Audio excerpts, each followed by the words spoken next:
Karen is your frontliner, Chris is support slash damage, Ruri is budget Cosette, Noho suppresses. Karen is really going to be taking some hits, so I put tankier on her.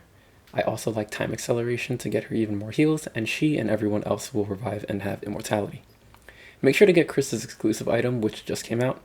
It'll boost his already good passive, which is mainly why you want him in this group. Damage on Ruri, really simple. I prefer skill up on Noho to make me pretty much 100% immune to shock state, but you could also run damage on her. Since both Ruri and Noho are going to be dealing damage, I like to use Bombardment 2 on this raid. Your all-ranged team will keep everyone pretty safe from being hit by the enhanced damage or crowd control that hits when you're closer to the dragon's ability casts. I would also recommend a tanky pet instead of a damage one. You'll see how this was a bad run for that reason. Despite this being a bad run, it demonstrates the strategy pretty well, so we use this footage.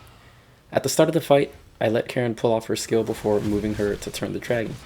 This will debuff his damage, but also keep her out of the CC range of his first ability. This roar usually has graphical shockwaves, but it's not showing up for me on this patch. This roar always indicates that he will use Land of Thunder, so I switch to Noho to suppress and always try to make sure that I don't burn through her ult meter by accidentally interrupting it with a suppression.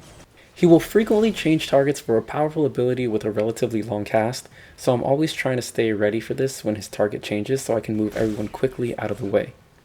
This ability only deals damage in the center, but it leaves behind a powerful AoE that actually hits a little bit farther than the effects will show. I'm constantly trying to get the attackers behind the dragon instead of beside the dragon. Ruler's Steps always finishes with an AoE attack, so make sure your team stays behind until that comes out. These two attacks will always follow each other. First, the side wings flap. It'll be easier to dodge if the party is already out of the way, behind the dragon. After that, he will quickly tail swipe. They're both really strong, so it's a real lifesaver to be aware of this pattern. That's one of the biggest things to know in this fight. Most of the time, Karen will die for me. When this happens, the dragon will target the closest unit, regardless of who remains in what formation. Chris has the shortest attack range, so it tends to be him, but this isn't always a guarantee. You do want him to be targeted second though. After that, try to position Ruri closer than Noho, so when Chris dies, Ruri is next, and Noho will be the last one standing.